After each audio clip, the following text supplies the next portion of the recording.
Assalamualaikum warahmatullahi wabarakatuh. Waalaikumsalam warahmatullahi wabarakatuh. Innal hamdalillah nahmaduhu wa nasta'inuhu wa nastaghfiruh wa na'udzu billahi min shururi anfusina wa min sayyiati a'malina. May yahdihillahu fala mudilla lahu wa may yudlilhu fala hadiya lahu. Asyhadu an la ilaha illallah wahdahu la syarika lahu wa asyhadu anna Muhammadan abduhu wa rasuluh. Allahumma shalli wa sallim ala nabiyyina Muhammadin wa ala alihi wa ashabihi ajma'in. Allahumma rzuqna al-ilma ma yanfa'una warzuqna al-amala ma 'allamtana. Rabbana zidna ilman nafi'a warzuqna fahman jayyidan.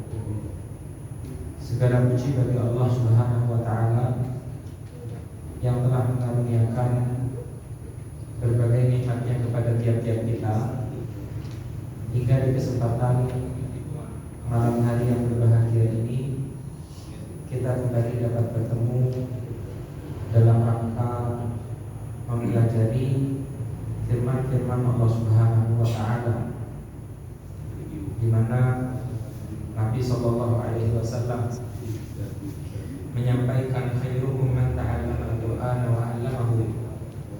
Sebaik-baik kalian, kata Nabi, adalah yang mempelajari Al-Qur'an dan yang mengajarkannya. Dan Nabi sallallahu alaihi wasallam juga menyampaikan wa majtama'a qaumun fi baitin min buyutillah, dan tidaklah suatu kaum berkumpul di salah satu rumah dari rumah-rumah Allah Subhanahu wa taala, yatluna kitab Allah, di mana mereka melantunkan firman-firman Allah Subhanahu wa taala, wa yatadarasuna fima bainahum, dan mempelajari kandungan maknanya di antara mereka, illa nazalat alaihimus sakinah, melainkan Allah Subhanahu wa taala akan mengaruniakan ketenangan di hati mereka. Wa ghasyiyatuhumur rahmah, lalu kemudian Allah akan meliputi mereka dengan rahmat-Nya. Wa haffathumul malaikah, lalu kemudian malaikat-malaikat Allah akan menemani mereka. Wa dzakarahumullahu fi man indah, lalu kemudian Allah Subhanahu wa taala akan menyebut mereka, memuji mereka di hadapan malaikat-malaikat Allah Subhanahu wa taala. Salawat serta salam marilah senantiasa kita curah limpahkan kepada Nabi Muhammad SAW beserta keluarga, sahabat dan pengikut-pengikutnya, termasuk kita semua. Amin amin ya rabbal alamin. Ma'asyiral muslimin rahimani wa rahimakumullah. Kita sampai pada pembelajaran firman Allah yang terdapat di dalam surat Al-Fajr, di ayat yang ke-15 sampai ayat yang ke-20. Kita akan terlebih dahulu membacanya. A'udzu billahi minasy syaithanir rajim. A'udzu billahi minasy syaithanir rajim. Bismillahirrahmanirrahim. Bismillahirrahmanirrahim. Fa'ammal insanu idza mabtalahu rabbuhu fa'akramahu wa na'amahu. Ammal insanu idza mabtalahu rabbuhu fa'akramahu wa na'amahu. Fa'akramahu wa na'amahu fayaqulu rabbi akraman. Fa'akramahu wa na'amahu fayaqulu rabbi akraman. Wa amma idza mabtalahu faqadara alayhi rizqahu fayaqulu rabbi ahanan. Wa amma idza mabtalahu faqadara alayhi rizqahu fayaqulu rabbi ahanan. Kalla bal la tukrimunal yatim.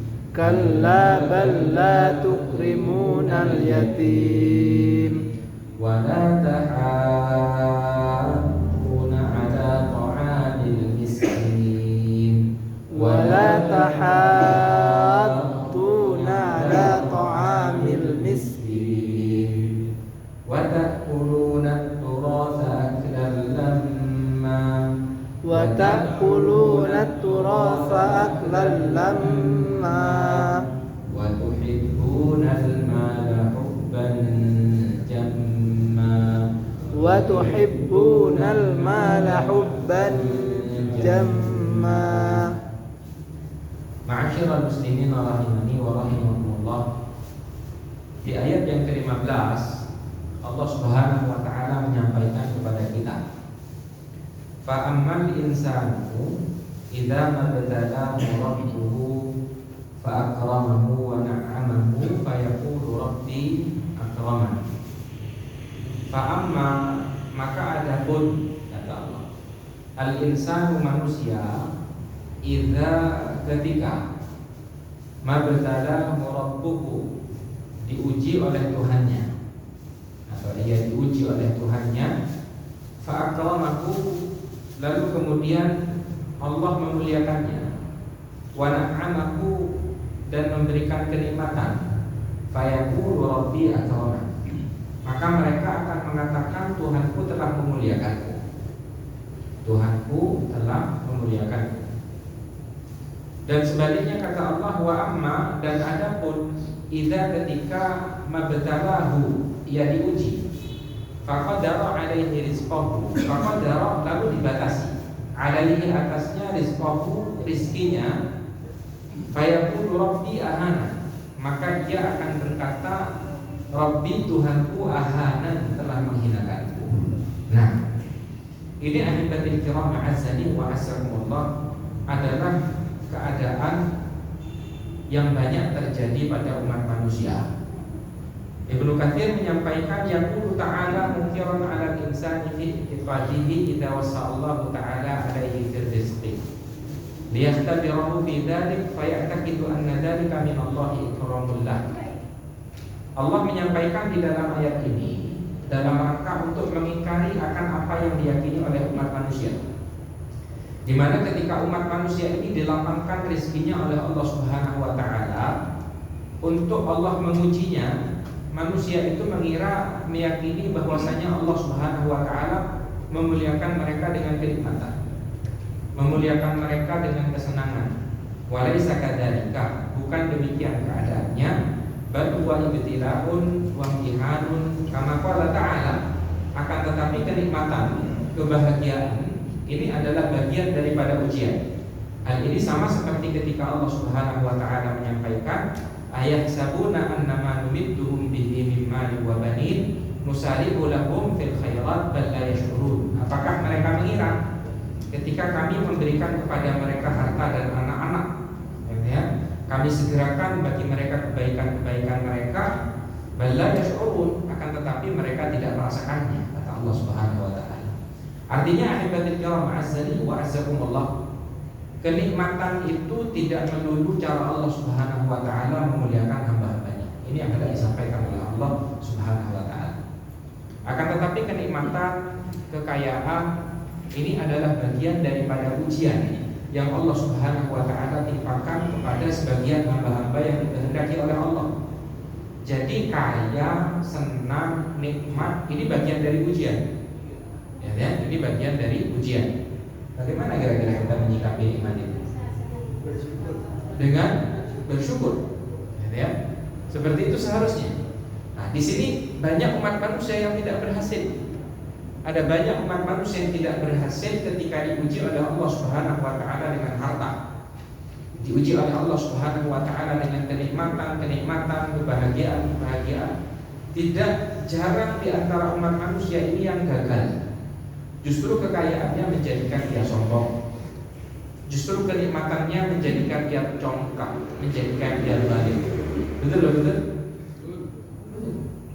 Ya, kerusakan yang terjadi muka bumi ini ahibatillah ma'azzakumullah adalah diantaranya dikarenakan orang-orang yang memiliki harta berlimpah, yang dapat memberi hukum, yang dapat berlaku zalim dan seterusnya.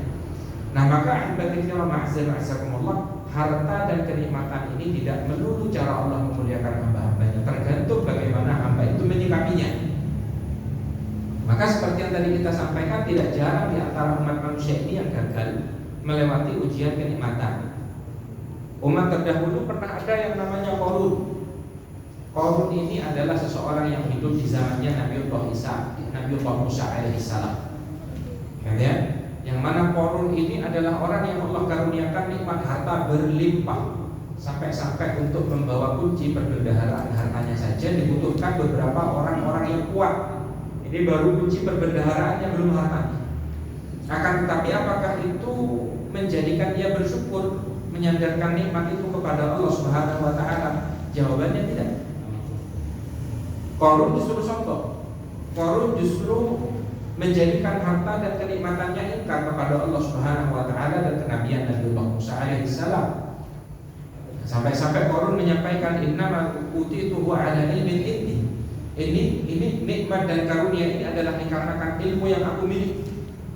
Ya, dia sombong, dia tidak menyandarkan nikmat itu kepada Allah Subhanahu wa taala, maka Allah Subhanahu wa taala berikan pelajaran kepadanya, fa khasafna bihi wa bidarihi al-ardh. Maka kami tenggelamkan itu Qarun dan kami tenggelamkan rumah dan harta kekayaannya di buminya Allah Subhanahu wa taala. Kayaknya kalau misalkan ada orang yang menemukan harta, dinamakan harta apa ya? Dari saking banyaknya hartanya orang. Nah maka ahibatil kiram ma'azzakumullah, hakatal mal, seperti itulah harta. Kalau kita melihat ahibatil kiram ma'azzakumullah, di zaman Nabi sallallahu alaihi wasallam ada banyak orang-orang yang Allah karuniakan nikmat harta, nikmat kekayaan, akan tetapi kekayaan itu tidak dia gunakan untuk beriman kepada Allah Subhanahu wa taala. Seperti hanya Abu Jahal, ya, Abu Jahal Amr bin Hisham ini kan adalah orang yang Allah karuniakan nikmat harta. Dia adalah pemimpin Bani Makhzum dikarenakan memang ia memiliki harta yang berlimpah. Dia ditaati oleh kaumnya. Akan tetapi Abu Jahal ini justru menjadikan harta kekayaannya ia gunakan untuk memusuhi Nabi Sallallahu Alaihi Wasallam sampai dibinasakan oleh Allah pada peristiwa peperangan Badar. Nah maka ahibatil kiram, tidak jarang umat manusia itu yang gagal ketika diuji oleh Allah Subhanahu wa taala dengan nikmat harta. Ya. Makanya Nabi sallallahu alaihi wasallam itu pernah menyampaikan, "Inna likulli ummatin fitnah." Setiap umat itu memiliki fitnahnya masing-masing, wa fitnatu ummati al-mal. Dan fitnahnya umatku itu terletak pada harta, kata Nabi. Dan Nabi sallallahu alaihi wasallam juga menyampaikan, "Wallahi mal faqru akhsha 'alaikum." Demi Allah, bukan kemiskinan yang aku khawatirkan, yang aku takutkan atas kalian, walakinni akhsha an tusallalakum dunya. Tapi yang aku takutkan, yang aku khawatirkan, kalau misalkan dunia ini dilapangkan oleh Allah Subhanahu wa taala kepada kalian. Fatanafasuha, yang lalu kemudian kalian berlomba-lomba untuk memperolehnya, kama tanafasuha, sebagaimana umat-umat terdahulu berlomba-lomba untuk memperolehnya, fatuhlikakum kama ahlakathum, yang lalu kemudian membinasakan kalian sebagaimana harta membinasakan orang-orang sebelum kalian. Ini menjadi kekhawatiran Nabi Sallallahu Alaihi Wasallam tersendiri, dan itu terjadi ahibatil kiram.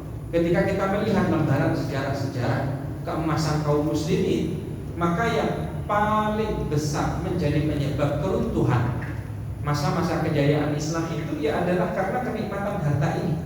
Makanya Nabi Sallallahu Alaihi Wasallam pernah menyampaikan, idza tabayatum bil 'ina wa raditum biz-zat wa akhadtum adnab al-baqr wa taraktumul jihad, kata Nabi sallallahu alaikum dullan la yanzi'uhu ankum hatta tarji'u ila dinikum, kata Nabi. Kalau kalian itu melakukan akad-akad ribawiyah, melakukan praktek akad jual beli 'ina, kata Nabi, di bagian daripada akad ribawi.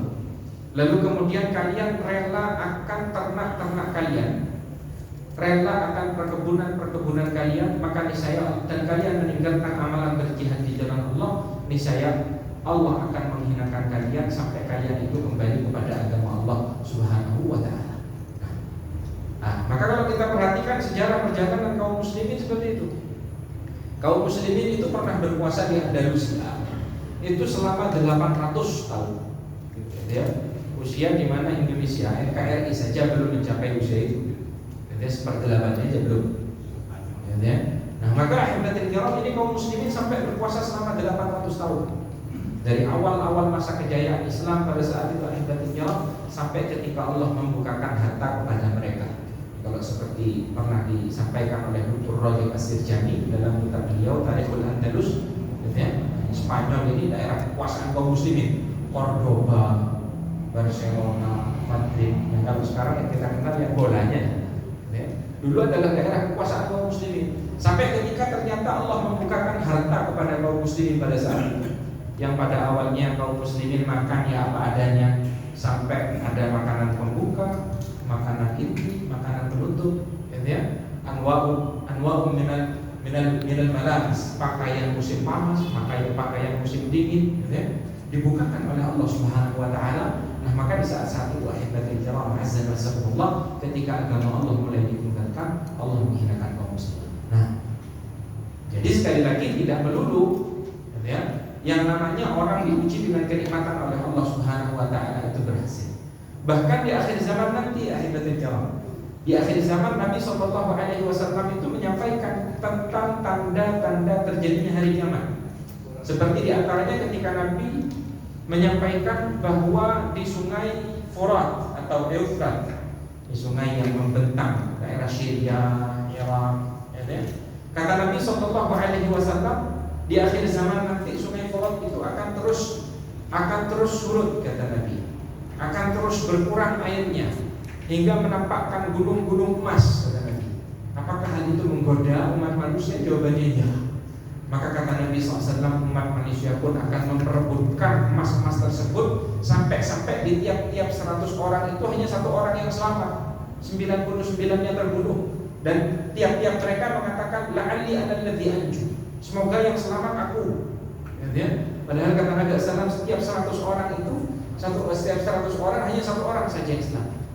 Kok itu ahibatul kiram azza wa jalla, invasi di Irak, pertikaian yang ada di Sudan, ya. Ini tidak lepas dari yang namanya kenikmatan harta dunia.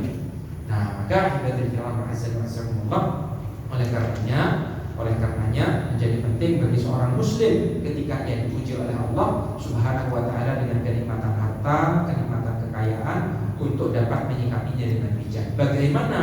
Maka cara menyikapinya adalah dengan mensyukurinya. Kalau seperti disampaikan oleh Nabi, sifat seorang mukmin itu in aslabat usaqwa syakara fakana khairan lahu. Seorang mukmin itu kalau misalkan dikaruniakan kenikmatan oleh Allah, maka dia akan bersyukur. Dan bersyukur itu bagaimana? Dengan hati kita, dengan menyandarkan nikmat itu kepada Allah. Jangan sampai seperti Qarun yang menyandarkan kenikmatan yang Allah berikan kepadanya kepada dirinya sendiri. Maka dengan hati kita, dengan menyandarkan nikmat itu kepada Allah, lalu dengan lisan kita dengan memuji Allah Subhanahu wa taala. Lalu kemudian dengan anggota tubuh kita dengan menjadikan nikmat-nikmat tersebut sebagai wasilah daripada kebaikan-kebaikan dan amalan-amalan soleh kita. Makanya Nabi SAW ketika mensifati harta kekayaan yang Allah karuniakan kepada para sahabatnya, dzalika fadlullahi yu'tihi may yasha. Jadi karunia Allah itu, harta kekayaan itu adalah karunia yang Allah berikan kepada siapa-siapa yang dikehendaki. Ya, kalau seperti para sahabat-sahabat Nabi, mereka dikasih nikmat kekayaan dan memanfaatkan kekayaan itu untuk amalan soleh mereka. Umar datang dengan setengah hartanya pada peperangan Tabuk, diikuti oleh Abu Bakar dengan seluruh hartanya. Utsman bin Affan radhiyallahu taala anhu yang membebaskan sumur Roma.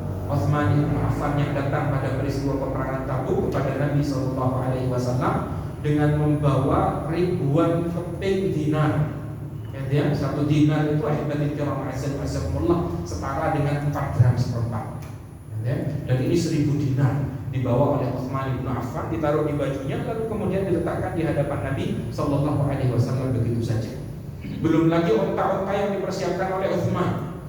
Siapa yang yang hendak bersedekah di jalan Allah Subhanahu wa taala, kata Nabi pada peperangan Tabuk. Maka pada saat itu Utsman menyampaikan kepada Nabi SAW, ya Rasulullah, alayya mi'atu ba'ir bi'aktafiha, ya, bi'akhlasiha wa aktabiha. Katanya Utsman bin Affan, aku akan menanggung 100 ekor onta lengkap dengan perlengkapannya, katanya Utsman. Nabi mengajak lagi, Utsman berkata lagi 100 lagi ya Rasulullah. Nabi mengajak lagi, Utsman berkata lagi 100 lagi ya Rasulullah, sampai 300 onta. Jadi adalah kendaraan di zaman itu. Kalau di zaman sekarang yang kurang lebih seperti mobil-mobil Avanza, ini ratusan disedekahkan begitu saja.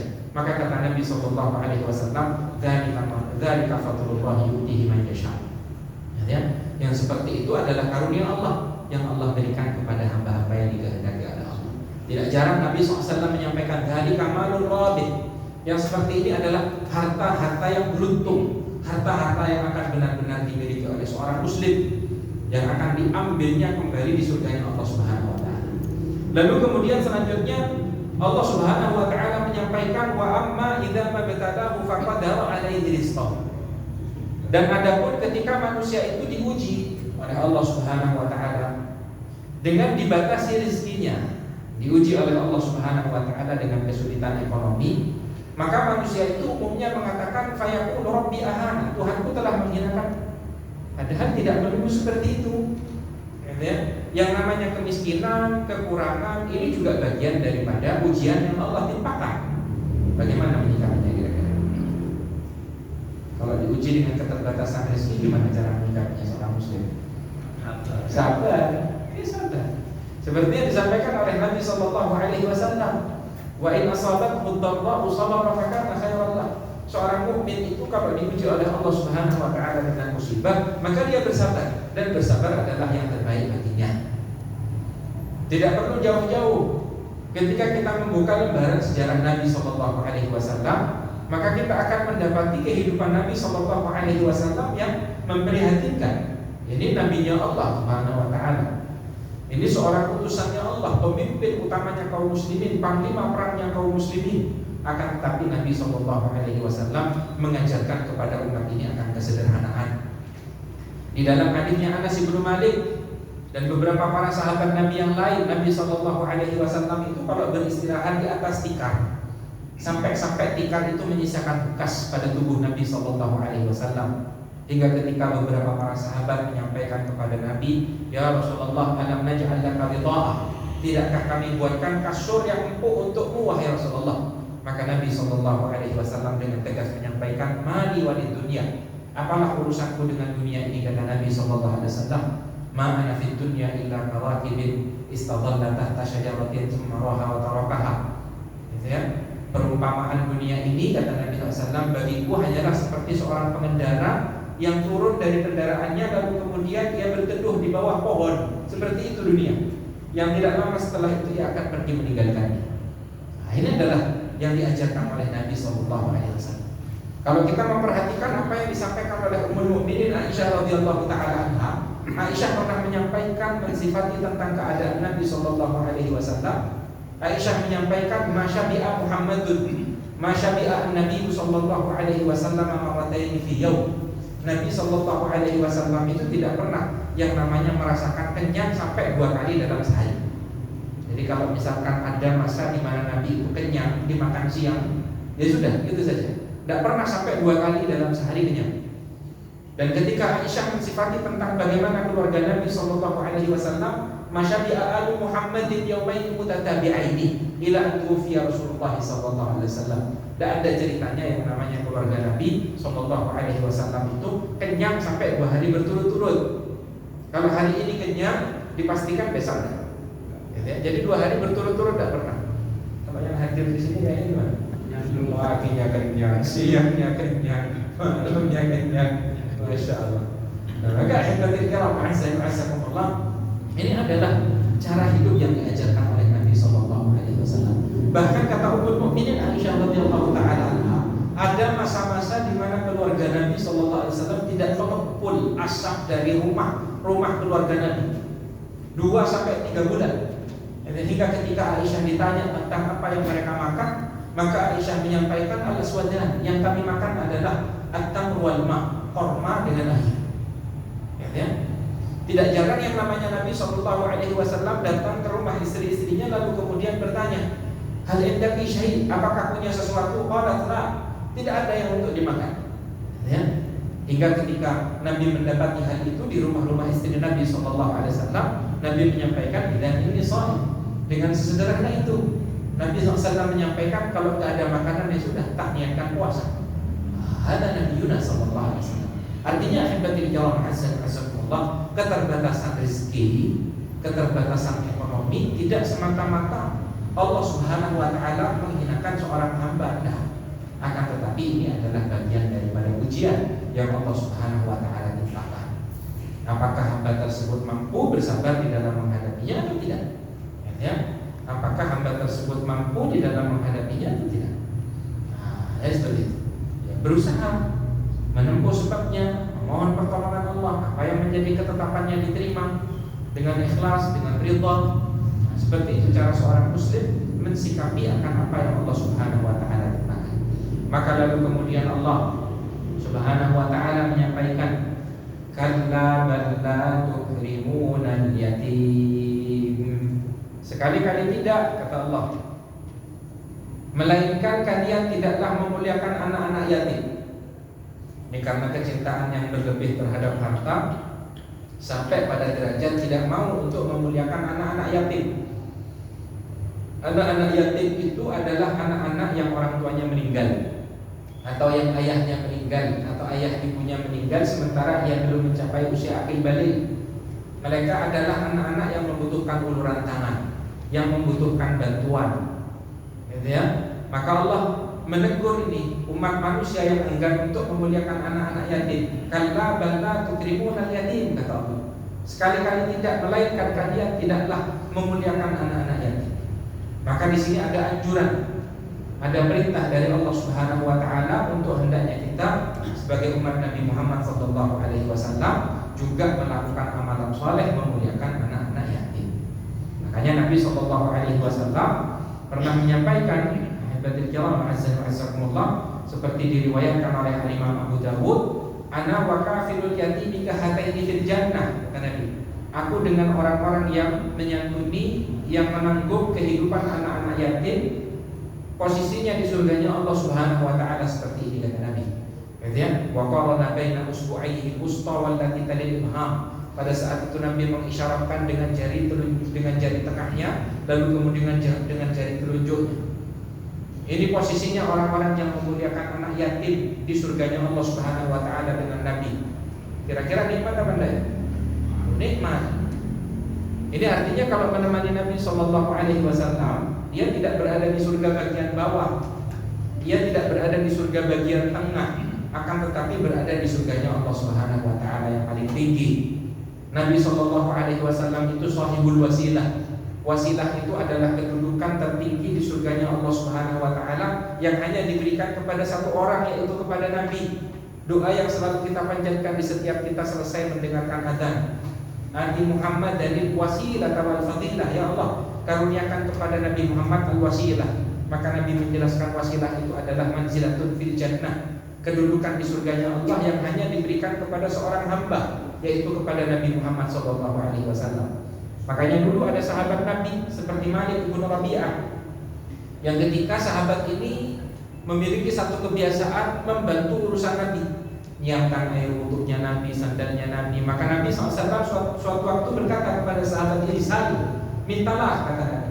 Maka sahabat ini dengan yakin menyampaikan kepada Nabi, "Ya Rasulullah, uridu murafaqataka fil jannah." Wahai Rasulullah, aku ingin menemanimu di dalam surganya Allah Subhanahu wa taala. Permintaannya itu saja. Sama Nabi SAW ditawarkan yang lain, "Aw ghaira dzalik?" Apakah ada permintaan yang lain? Buatlah. Permintaannya itu sudah, ya Rasulullah. Gitu ya. Permintaannya tidak main-main, ya. Menemani Rasulullah SAW di surganya Allah Subhanahu wa taala. Maka Nabi pada saat itu menyampaikan, "Fa inni ala nafsika bi kathrati sujud." Kalau begitu bantu aku terhadap dirimu sendiri dengan engkau memperbanyak sujud, dengan engkau memperbanyak melakukan amalan ibadah sholat. Akan didoakan oleh Nabi, tapi perlu dibantu dengan memperbanyak melakukan amalan ibadah sholat. Nah, maka ahibatul kiram azzakumullah, Allah menyampaikan di sana tentang perintah memuliakan anak-anak yatim. Lalu Allah menyampaikan wala ta'awuna 'ala ta'amil miskin, dan kalian tidak saling mengajak untuk memberikan makan kepada fakir miskin. Ya, yakni la ya'muruna bil ihsani ila al-fuqara wal masakin wa yahutsu ba'dhum 'ala ba'din fi dzalik. Ya. Jadi manusia ini karena kecintaannya yang berlebih terhadap harta sampai pada derajat mereka itu tidak mau saling mengajak antara satu dengan yang lain untuk memberikan makan kepada fakir miskin. Dan ini adalah di antara amalan soleh. Kalau Nabi SAW sendiri dulu ketika Nabi itu punya makanan, maka sebagiannya Nabi peruntukkan untuk keluarganya, lalu sebagian yang lain Nabi SAW biasanya bagikan kepada ahlus suffah, orang-orang tidak punya yang tinggal di emperan masjid Nabi SAW.